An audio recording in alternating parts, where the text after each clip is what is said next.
Coucou tout le monde, on se retrouve du coup pour, le sixième épisode de notre série sur, la métabo-glucidique. Déjà le sixième, c'est bientôt fini, il vous reste une vidéo en fait que vous avez pas encore, c'est la régulation du métabolisme glucidique. Mais je vais vraiment tout faire pour, vous la sortir très vite, grand max lundi. Je vais essayer ce week-end, si j'arrive pas ce lundi. Heu, En plus, il y a le cours de la prof en présentiel lundi, donc ça peut être, hyper intéressant pour vous d'avoir la vidéo.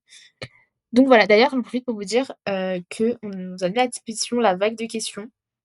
Elle est sur le Discord, elle est dans le forum aussi, juste ici. Donc vous avez le lien, juste là. Vous avez le lien du Google Doc, donc si vous voulez poser toutes vos questions aux profs, n'hésitez pas, c'est le moment. On va leur montrer en cours lundi et puis après si vous avez d'autres questions, on vous en fera une deuxième, il y a pas de souci. Mais voilà, je voulais juste vous dire ça et n'hésitez pas à venir surtout en cours lundi. Super important et il est hyper intéressant ce cours, sachant que, elle va vraiment faire une sorte de vue générale de tout ce qu'on a vu et la régulation, ça se comprend vraiment comme ça. Vous allez faire plein de liens entre les cours, donc je vous conseille vraiment d'y aller.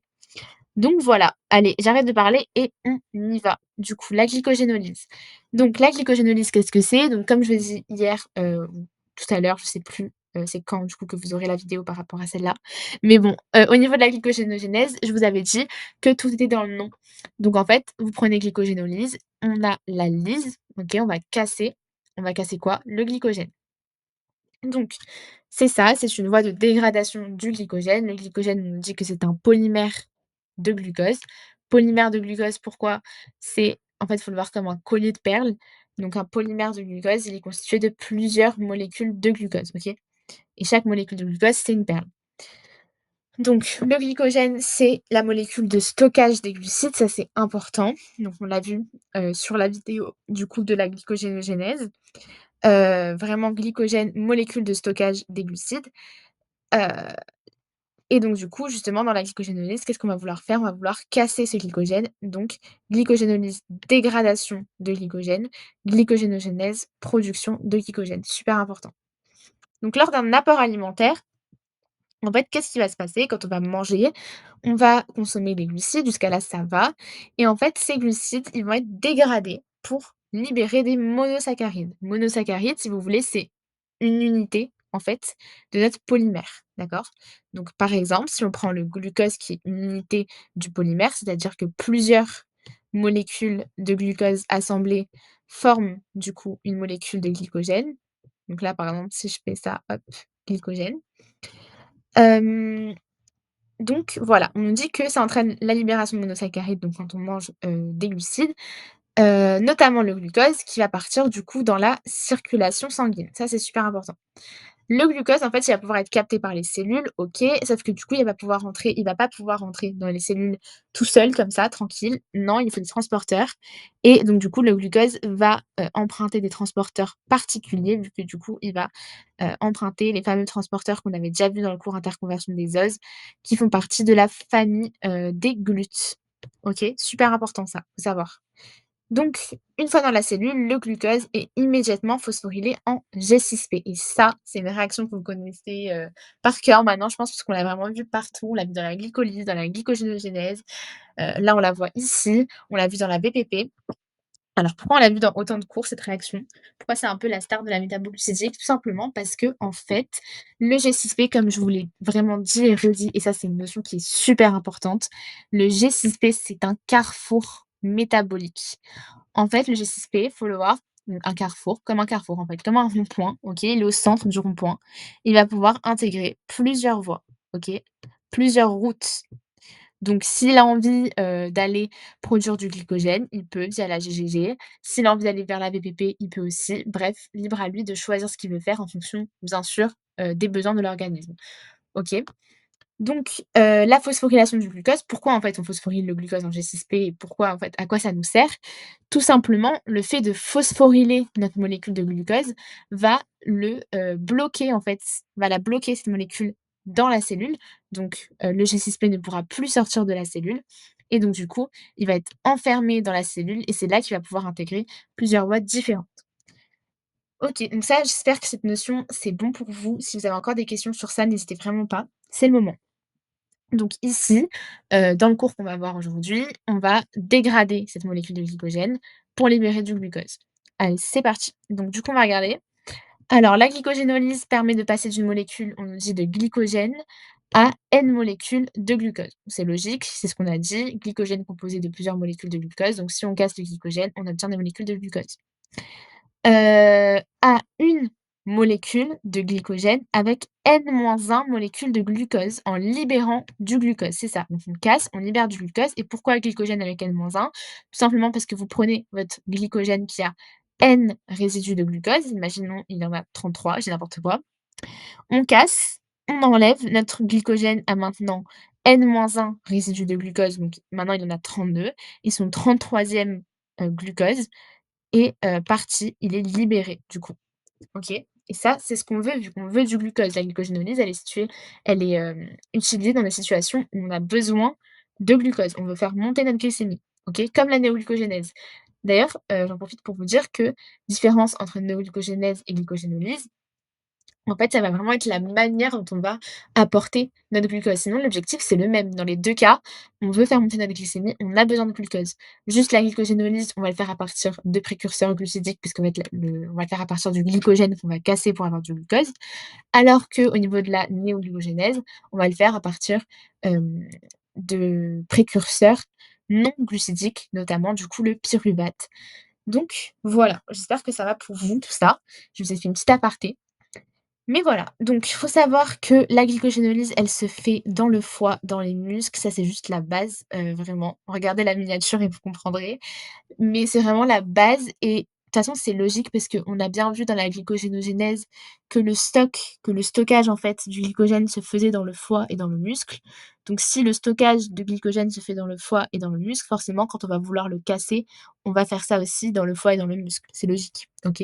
Il change pas de place entre temps le glycogène. OK. Et là, on nous dit un truc qui est super important. On nous dit que la réaction principale de la glycogénolyse est la phosphorolyse. Alors ça, vraiment retenez, c'est super important. Et surtout, ne confondez pas phosphorolyse et phosphorylation. Ça peut faire l'objet de pièges, c'est archi pas pareil. C'est 2 réactions qui sont vraiment très différentes. Et il faut savoir bien les distinguer. Je vais vous faire un point sur ça tout à l'heure, mais c'est très important. Mais en gros, réaction principale de la glycogénolyse et d'ailleurs première réaction de la glycogénolyse, c'est une phosphorolyse. OK. Donc, on nous dit que la glycogénolyse, elle peut survenir en fait dans plusieurs conditions. Donc déjà, en période du coup éloignée d'un repas, donc en post-absorptif, voire en condition de jeûne, donc ça c'est logique. Quand votre corps demande du glucose, on fait la glycogénolyse, OK? On casse notre glycogène, on veut du glucose dans le sang. Pour que le foie puisse libérer le glucose et maintenir la glycémie, donc ça, cette notion-là de glycémie, on le verra très, très bien dans le cours de régu. Ou alors, du coup, en ce qui concerne le muscle, en période d'activité, à l'effort, les muscles, en fait, vont pouvoir utiliser le glucose pour produire directement de l'énergie, OK? Voilà, donc ça, c'est super important. Je vous l'ai déjà dit dans la glycogénogénèse, mais il faut vraiment bien se rendre compte que foie et muscles vont tous les 2 utiliser le glucose, mais dans des situations différentes, pour, des objectifs qui vont être différents et de manière différente, OK? Donc foie, tout simplement pour maintenir la glycémie, muscles pour produire de l'énergie. Aussi simple que ça. OK, donc là, je vous ai mis petit schéma de la prof qui peut être sympa à regarder puisque du coup, il vous récap, la glycogénogénèse et la glycogénolyse. Donc ici, on a, la glycogénogénèse d'un côté, donc la GGG, parce que du coup, c'est la synthèse de glycogène et de l'autre côté, on a la GGL. Désolée, mes G ressemblent à rien, parce que c'est la dégradation du glycogène. OK, donc qu'est-ce qui se passe? Ici, donc petit rappel de la glycogénogénèse, on veut synthétiser du glycogène, donc on part de notre glucose 6-phosphate, on produit du glucose 1-phosphate, UDP-glucose, enzyme branchante et glycogène synthèse. Donc glycogène synthèse du coup pour synthétiser les liaisons linéaires, enzyme branchante pour synthétiser les ramifications, qui va nous donner au final notre molécule de glycogène, notre star. et au contraire, dégradation, on arrive au glycogène, on veut, dans des situations où on veut du sucre, donc ça, c'était dans des situations justement où on n'en voulait pas. Là, on en veut, donc on va dégrader et ça, on va le voir juste, après. Je vais détailler les enzymes et tout. Mais il faut savoir qu'au contraire, pour casser les ramifications, on va utiliser l'enzyme débranchante et pour casser les liaisons linéaires, la glycogène phosphorylase pour au final retomber sur notre glucose 1-phosphate qui pourra se transformer via la phosphoglucomutase, donc là, c'est une isomérisation, en glucose 6-phosphate et ce glucose 6-phosphate va pouvoir être déphosphorylé, on va le voir après, heu, en glucose. OK, donc là, comme vous l'avez bien, remarqué, il y a des intermédiaires communs à, la glycogénolyse et à la glycogénogénèse, que sont le glycogène et le G1P. Par contre, il faut faire super attention, les enzymes vont être différentes au niveau des 2 voies. On va pas avoir les mêmes enzymes utilisées. Dégradation, on a une enzyme débranchante pour enlever les ramifications et une, glycogène phosphorylase pour enlever, pour casser les liaisons linéaires. Alors qu'au niveau du coup de la synthèse, donc de la glycogénogénèse, on utilise la glycogène synthase pour synthétiser les liaisons linéaires et l'enzyme branchante pour synthétiser les ramifications. OK? Donc enzymes différentes.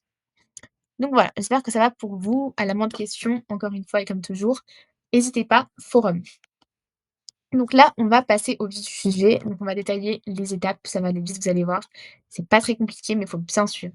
Donc première étape, la phosphorylyse. Donc comme je vous l'ai dit tout à l'heure, c'est l'étape principale de la glycogénolyse à ne surtout pas confondre avec la phosphorylation. Je vais vous faire un petit point récap pour bien faire la différence entre les 2. Mais du coup, ça, c'est un rappel et ça, c'est un rappel qui est vraiment plus, plus, plus. C'est vraiment la base. Ça, c'est par cœur pour le coup, OK? Vraiment, retenez-moi ça par cœur. C'est super important, ça va vous servir partout. Mais en gros, les liaisons alpha 1,4, c'est les liaisons glucidiques qui sont linéaires, alors que les liaisons alpha 1,6, OK, ça va être les liaisons ramifiées, pour faire les ramifications. Super important. Donc ça, c'est notre, réaction qu'on va avoir lors de l'étape, heu, de la phosphorylyse, en fait, catalysée par la glycogène phosphorylase. Donc on va passer de notre glycogène, OK, à une molécule de glucose. On va lui ajouter un phosphate inorganique, donc le H2PO4, c'est un phosphate inorganique et on va arriver au final à une molécule de glycogène, à laquelle on aura enlevé une molécule de glucose et à un G1P. Ça, c'est super important, OK. Vous allez voir après pourquoi. Donc grâce à la glycogène phosphorylase et à cette phosphorylyse, on obtient du GMP, OK? Super important. Donc l'enzyme va se servir d'une molécule de phosphate inorganique comme je vous ai dit et son coenzyme sera le pyridoxal phosphate, important aussi. Donc le glycogène se retrouve avec N-1 molécules de glucose et il faut savoir que le glycogène va être dégradé à partir de l'extrémité non réductrice, ça c'est super important, comme ce que je vous disais avec la glycogénogénèse. Mais quand on dégrade, les liaisons linéaires, c'est à partir des extrémités, non réductrices, d'accord?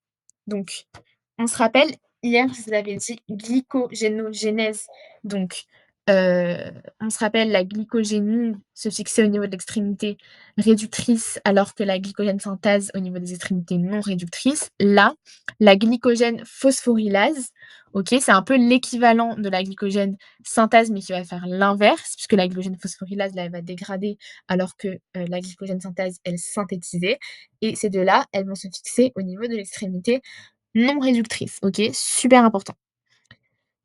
OK, donc la fameuse différence du coup entre phosphorylyse et phosphorylation. Donc c'est pas pareil, c'est pas la même chose, OK? La phosphorylyse implique la rupture d'une liaison par l'ajout d'un phosphate. Alors en fait, phosphorylyse, comme son nom l'indique, c'est une lyse. On va vouloir couper une liaison et pour couper cette liaison, on va ajouter un phosphate, OK? Donc dans la phosphorylyse, catalysée d'ailleurs par une enzyme qu'on appelle la phosphorylase, OK, phosphorylyse, on utilise la phosphorylase. On ajoute une molécule de phosphate pour rompre une liaison. OK, on veut vraiment casser. Alors que la phosphorylation, c'est pas ça du tout. On se rappelle, glycolyse, glucose, quand on phosphoryle le glucose en G6P, on ajoute juste un groupement phosphate à la molécule, c'est tout ce qu'on fait. Genre quand on passe du glucose au G6P, juste on ajoute, un phosphate au niveau du carbone 6, c'est tout. On fait rien de plus. Donc phosphorylation, l'enzyme c'est la kinase, ça vous le savez, plus normalement.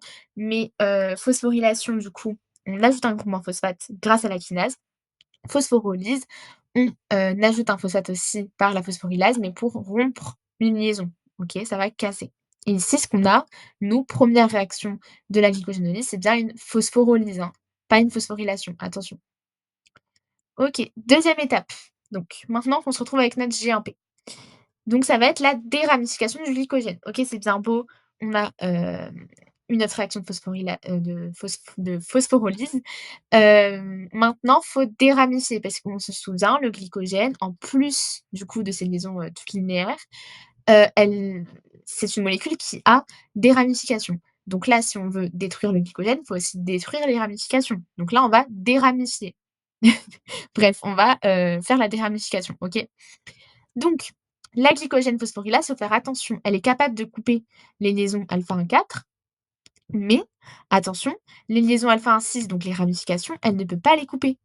Ça, faut faire attention. Si on vous dit la glycogène phosphorylase, coupe les liaisons alpha 1 6 des ramifications, c'est faux, OK? La glycogène phosphorylase, elle est capable de couper uniquement les liaisons alpha 1 4, OK? Donc elle va couper les liaisons alpha 1 4, les liaisons linéaires, elle les coupe, elle les coupe, elle les coupe et au bout d'un moment, elle va laisser 4 résidus glucidiques, OK? Qu'elle ne va pas couper parce que du coup, ils sont situés sur la ramification et ce qui est sur la ramification, elle ne peut pas s'en occuper. Donc la dégradation des ramifications, il faut bien qu'elle se fasse quand même, sinon on va pas y arriver et en fait, elle se fait par, du coup, une autre enzyme, l'enzyme débranchante. Ça, super important, l'enzyme débranchante, il faut connaître un peu ses caractéristiques. On la nomme monomérique, mais attention, elle a bien 2 sites actifs différents, donc 2 activités enzymatiques différentes. C'est une enzyme qui est bifonctionnelle et ça, c'est super important, c'est la base. On va voir pourquoi. L'enzyme débranchante, c'est une enzyme qui est bifonctionnelle. Elle a 2 activités. En fait, elle va agir en 2 temps. Premièrement, elle a une activité, du coup, transférase. Donc qu'est-ce qu'elle va faire dans son activité transférase? Elle va transférer 3 des 4 résidus de glucose, donc le A, le B et le C, d'une extrémité du glycogène vers l'autre, OK? Donc ça va réduire, pardon, le branchement ici à une seule et unique molécule de glucose, donc la D ici, OK? À un seul unique résidu. Donc une fois qu'elle a transféré, donc par son activité transférase, je vous ai dit tout est dans le nom, c'est magique. Une fois qu'elle a transféré ces 3 résidus d'une extrémité à l'autre, il va lui en rester qu'un seul. On veut s'en débarrasser aussi. Donc comment on fait? Enfin, on veut le décrocher en tout cas du glycogène, parce qu'on se rappelle, notre but ici glycogénolyse, c'est d'avoir du glucose à la fin. Donc cette fois-ci, on va utiliser l'activité alpha 1 6 glucosidase juste ici.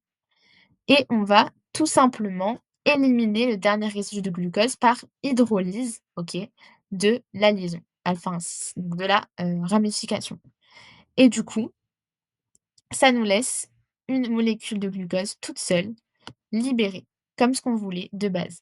Donc du coup, l'enzyme débranchante, elle va, avoir 2 activités, elle va agir en 2 temps. Transférase, glucosidase. D'abord, elle transfère 3 des 4 résidus, laissés par, la glycogène phosphorylase. Elle va les, transférer au niveau de la deuxième extrémité du glycogène et une fois que ça sera fait, elle va éliminer le dernier résidu de glucose par son activité, cette fois-ci alpha 6 glucosidase. OK, j'espère que ça va pour vous. Ça aussi, c'est super, super important. Ça peut faire l'objet de pièges, mais il ne faut pas confondre ce que font les 2 enzymes, OK? Donc là, on vient de voir que l'enzyme débranchante permettait la libération du glucose, donc tout seul, OK? Le monosaccharide par excellence. Par contre, la glycogène phosphorylase n'entraîne pas la libération de glucose. C'est faux si on vous dit ça. La glycogène phosphorylase, elle entraîne la, libération du G1P, du glucose phosphorylé, au niveau du carbone 1. Donc regardez, si on se rappelle bien, ça c'est, la réaction qui est catalysée par la glycogène phosphorylase et elle libère bien du G1P, pas du glucose tout seul. Le glucose tout seul sera libéré par l'enzyme débranchante. C'est super important ça, vraiment. OK. Donc maintenant qu'on a vu tout ça, on va pouvoir comparer, la glycogénolyse hépatique et la glycogénolyse musculaire. Donc depuis le début, je vous dis que la glycogénolyse se fait dans le foie et dans le muscle, mais je vous ai pas vraiment expliqué la réelle différence qu'il y a entre les 2.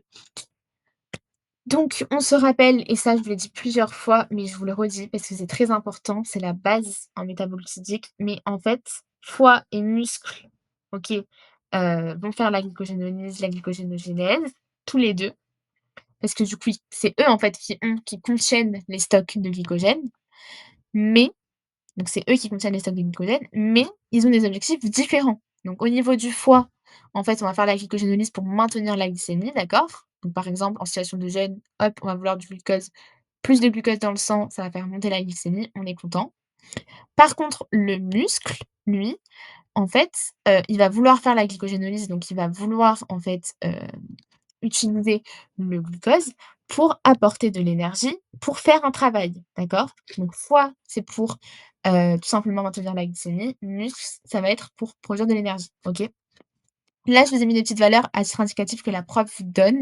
Essayez d'approximativement les apprendre puisque ça peut toujours, servir. Après c'est pas le plus important, mais on sait jamais. Donc on nous dit que, il y a environ 100 grammes de glycogène dans le foie contre 400 grammes dans le muscle. Donc déjà retenez que, plus de glycogène stocké dans le muscle que dans le foie. Donc voilà. Alors maintenant on va comparer ce qui se passe au niveau hépatique vs ce qui se passe au niveau musculaire avec des schémas. Donc déjà ça c'est les schémas de ma vieille que je tiens à remercier parce qu'ils sont incroyables. Je les ai repris puisque je ne savais pas comment faire mieux. Donc vraiment, je trouve trop, trop bien. Ça, c'est le schéma de la prof qui est aussi très, très bien. Donc à chaque fois, je vous ai mis schéma de ma vieille, schéma de la prof pour que vous ayez plusieurs supports. C'est vraiment à vous de choisir. Mais j'ai trouvé tous les 2 très, très bien. Donc au niveau hépatique, donc dans le foie, qu'est-ce qui se passe? Donc on se rappelle, on a, du coup utilisé notre glycogène phosphorylase, on a eu la phosphorolyse. Et on a libéré du coup une molécule de G1P, puis enzyme débranchante, pour casser cette fois-ci, pas comme la glycogène phosphorylase ici avec l'enzyme débranchante, on, casse les ramifications et au final on a notre G1P. Notre G1P, il va pouvoir par isomérisation se transformer en G6P grâce à la phosphoglucomutase. Donc là on est dans le cytoplasme et en fait le G6P, c'est comme exactement comme dans la néoglucogénèse, il va devoir rentrer dans le réticulum endoplasmique pour, en fait, être déphosphorylé en glucose. Ça, c'est super important. Pourquoi il va devoir aller dans le réticulum endoplasmique pour être déphosphorylé en glucose? Tout simplement parce que la, glucose 6-phosphatase est présente uniquement dans le réticulum endoplasmique. Donc c'est uniquement dans le réticulum endoplasmique que le G6P va pouvoir être déphosphorylé en glucose, qui ensuite va pouvoir aller dans le sang. Heu et il faut savoir que, à partir du coup de G6P, on peut libérer également du phosphatine organique qui va rejoindre la circulation sanguine aussi et glucose et phosphatine organique, rejoignent tous les 2 la circulation sanguine par leurs transporteurs respectifs. Donc très, très important. Phosphatine organique, il va pouvoir être utilisé du coup dans les voies métaboliques, donc par exemple, la glycogénolyse ici, vu que c'est ce qu'on fait, aujourd'hui. Alors que le glucose, il va sortir du coup de l'hépatocyte, donc de la cellule, au niveau du foie, pour être ensuite, transporté dans le sang et aller servir du coup aux autres tissus. Voilà. Là, c'est vraiment pareil, c'est le même schéma mais fait différemment pour vous montrer que dans le foie, glycogène, hop, glucose 1 phosphate, donc ça c'est la glycogénolyse, donc c'est ce qu'on a vu. Et ensuite, une fois qu'on a notre glucose 1 phosphate, isomérisation en glucose 6 phosphate, glucose 6 phosphatase dans le réticulum endoplasmique uniquement, donne du glucose qui va pouvoir intégrer la circulation sanguine et aller vers les différents tissus et réguler la glycémie. Ici, notre objectif, c'est de maintenir la glycémie, on est au niveau du foie. Donc maintenant qu'on a vu ce qui se passait au niveau du foie, maintenant on va voir au niveau musculaire ce que ça donne. Faut savoir que c'est pas pareil, tout ne se passe pas pareil. Alors le début, ça va être le même peut-être. On va bien, à partir du coup du G1P donner du G6P grâce à la phosphoglucométase, mais en fait ici le glycogène, il va pas agir de la même manière. Le glycogène sera aussi dégradé, sauf qu'ici en fait le glucose qui va, en résulter ne sera pas libéré dans le sang, mais utilisé directement par le muscle pour produire de l'énergie. En fait, ce qui se passe, c'est qu'on se rappelle au niveau du foie, le glucose était libéré dans le sang et on pouvait l'utiliser après, au niveau des différents tissus. Au niveau du muscle, c'est pas pareil, OK? Il va pas être libéré dans le sang, il va rester phosphorylé sous forme de glucose 6-phosphate. Il va pouvoir intégrer directement la glycolyse pour produire de l'énergie, puisqu'on se rappelle que la glycolyse, c'est une voie productrice d'énergie et elle va pouvoir produire de l'ATP, du CO2, donc ça bien sûr c'est en condition aérobie, donc quand on a du oxygène, ou bien du lactate, du coup quand on est en condition anaérobie, mais ça vraiment je vous laisse vous référer, au cours, sur la glycolyse. Il y a vraiment tout, c'est des rappels. Vous avez même la vidéo si vous voulez. Mais du coup, il faut savoir qu'au niveau du muscle, le glucose n'est pas libéré dans la circulation sanguine, il reste en fait phosphorylé, hein. Le G6P, attention, le G6P n'est pas déphosphorylé, OK? Le G6P rejoint directement la glycolyse pour produire donc soit en condition aérobie de l'ATP, du CO2, soit du lactate en anaérobie. Super important. Donc voilà, et là on nous dit quant au glucose obtenu par l'activité alpha-1,6-glucosidase, donc on se rappelle, c'est juste ici. Donc, il faut que je vous retrouve. Le glucose, du coup, par l'activité alpha-1,6-glucosidase, c'est le glucose qu'on a obtenu juste ici, OK? On se rappelle, c'est la deuxième activité, l'activité alpha-1,6-glucosidase, c'est la deuxième activité de l'enzyme débranchante qui permet, in fine, du coup, de libérer notre molécule de glucose. Donc, quant à ce glucose-là obtenu par cette activité, il va pouvoir être phosphorylé lui aussi pour obtenir du G6P et ce G6P, du coup, va, rejoindre la glycolyse aussi, OK? Donc voilà, on note bien qu'au niveau du coup du foie, glucose libéré dans le sang, puis après va dans les différents tissus, alors qu'au niveau du muscle, je répète, le glucose 6-phosphate il n'est jamais déphosphorylé, il est directement utilisé par la glycolyse, puisque c'est un intermédiaire de la glycolyse, le G6P, pour produire de l'énergie. Voilà.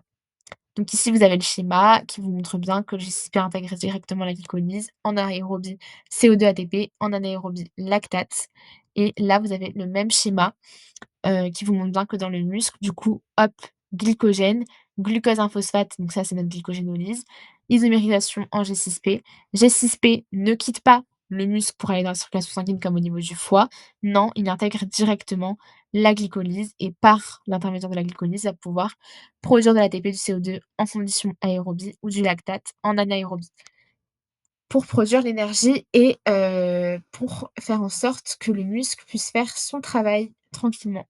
Donc voilà, là, je vous ai mis un gros récap, c'est tout ce que je vous ai dit à l'oral et puis c'est fini déjà. Je vous avais dit assez chill, assez cool ce cours, moi j'aimais beaucoup. J'espère qu'en tout cas il vous a plu, que cette vidéo a pu vous éclairer, vous aider à revoir vos cours tranquillement. J'espère que ça vous plaît. Vraiment n'hésitez pas à me faire des retours. Très, très bientôt du coup arrive la fiche, récap de toutes les voies et la vidéo, sur la régulation du métabolisme glucidique. Donc voilà, n'hésitez pas à bien, bien revoir le cours avec ce schéma notamment. Ça peut peut-être vous aider vraiment d'avoir une vue d'ensemble sur tout ce qui se passe. Mais voilà, en tout cas j'espère que ça vous a plu. Je vous souhaite bon courage, vous êtes vraiment les meilleurs. Vous allez y arriver, vraiment mettez-vous ça en tête, ça va le faire, il y a aucune raison. Et en tout cas, la pioche est à fond avec vous. Je vous souhaite bon courage et voilà, je vous fais des bisous.